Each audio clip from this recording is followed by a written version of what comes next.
Hello मेरे प्यारे भाई और बहनों, कैसे आप सभी लोग? आई होप आप सभी लोग बढ़िया होगे और आगे बढ़े रहे। तो आज हम बात करने वाले हैं आईडी सिलेक्टर के बारे में।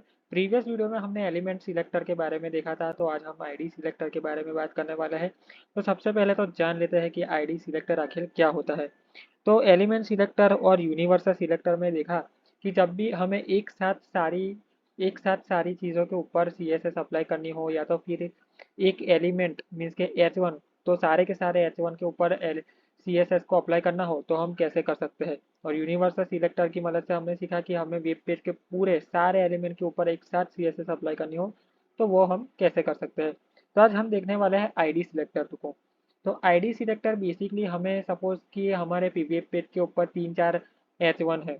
हमें सबसे पहले वाला जो H1 है उसके ऊपर ही हमें स्टाइल चेंज करनी है, उसका कलर हमें चेंज करना है, उस हेडिंग का कलर ही हमें चेंज करना है। बाकी सारे H1 को हमें इग्नोर करना है, उनका कलर चेंज नहीं करना है। तो हमें पर्टिकुलर एक एलिमेंट के ऊपर ही सीएसएस को अप्लाई करनी हो तो हम उसे आईडी सिलेक्टर की मदद से कर सकते हैं।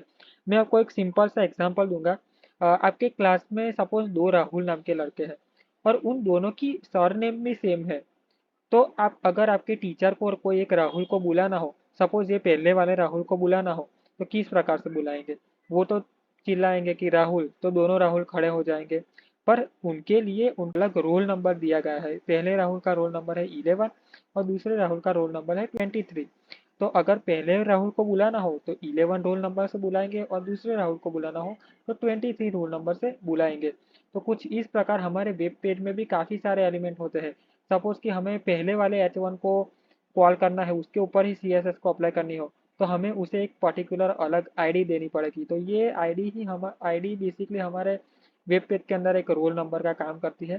तो कुछ इस तरीके से आप आपके वेब पेज के अंदर आईडी को डिफाइन कर सकते हैं और कोई एक पर्टिकुलर एलिमेंट के ऊपर सीएसएस को अप्लाई कर सकते हैं। तो चलिए अब हम प्रैक्टिकली करके देखते हैं। तो आईडी को डिफाइन करने के लिए आपको हैशटैग लिखना पड़ेगा, उसके बाद जो आपने आईडी दी हो अपने एलिमेंट को, उसका नेम, और जो बाकी की पैटर्न है वो तो सेम ही रहेगी हमारी। बस आपको यहाँ आगे नेम के आगे हैशटैग ऐड करना पड़ेगा। तो चलिए हम वो प्रैक्टिकली करके देखते हैं। तो हम हमारी वीएस कोड की स्क्रीन के ऊपर आ गए हैं।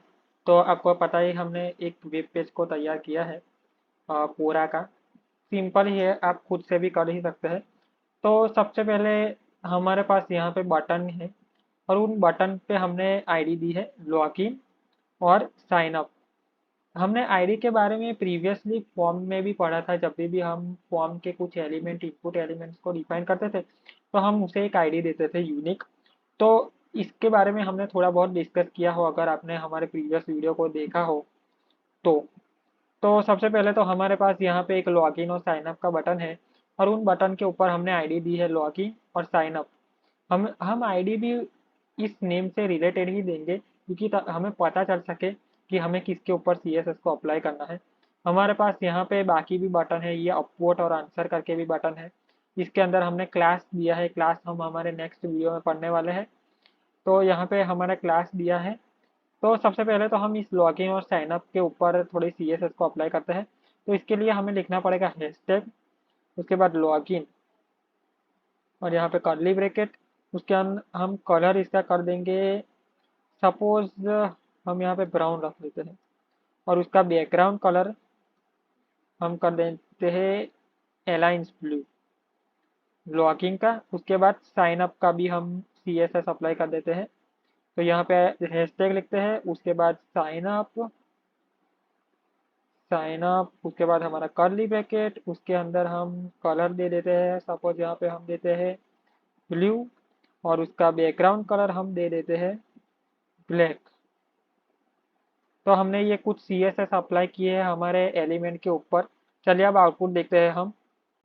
तो हमने यहाँ पे हमारे आउटपुट शो हो चुका है और आप देख सकते हैं यहाँ पे हमारा लॉगिन का कलर, उसका टेक्स्ट कलर फोरग्राउंड कलर हमने ब्राउन रखा था वो हो चुका है और उसका बैकग्राउंड एयरलाइंस ब्लू हो चुका है। और यहाँ पे हमारा जो फोरग्राउंड कलर है साइन अप का वो ब्लू और बैकग्राउंड कलर ब्लैक, ये इन दो बटन पे ही अप्लाई हुई है। हमारे पास ये अपवोट और आंसर का भी बटन है पर उन बटन के ऊपर अप्लाई नहीं हुई है। तो आपको पर्टिकुलर कोई एक एलिमेंट के ऊपर अगर सीएसएस को अप्लाई करना हो आईडी सिलेक्टर का यूज़ कर सकते हैं। आगे आने वाले काफ़ी सारे वीडियो में हम आईडी सिलेक्टर का काफ़ी यूज़ करने वाले हैं। तो बेसिकली आपको याद ही रह जाएगा इसका।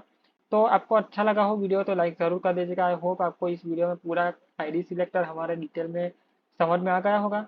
तो अच्छा लगा हो तो लाइक ज़रूर कर दीजिएगा और सब्सक्राइब कर दीजिए ताकि आप हमारे साथ फुल स्टैक वेब डेवलपमेंट की जर्नी में जुड़ सके। और तो आप जल्दी से जल्दी लोगों तक पहुंचाइए ताकि आप वो भी हमारे साथ फुल स्टैक वेब डेवलपमेंट की जर्नी में जुड़ सके और हमें पढ़ने में भी ज़्यादा मजा आए। तो जल्दी से सब्सक्राइब कर दीजिए और शेयर कर दीजिए अपने फ्रेंड्स के साथ। Thank you.